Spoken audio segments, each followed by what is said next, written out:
Hello guys and welcome to the channel.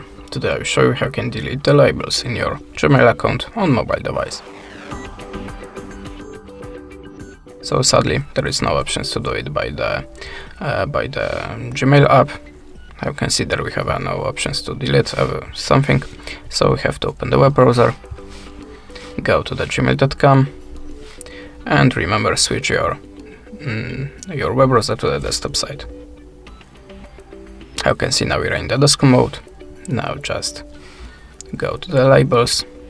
You can see now we have a few labels here, and if you want to delete it, just open the settings, choose CL settings, and tap on the labels. Now how you can see we have options to make it unread, to hide it, or just remove it. If you want to remove something like a test, just click here on the remove and configure it by delete. And that's it. Thanks for watching, leave us a subscribe or a comment, and goodbye.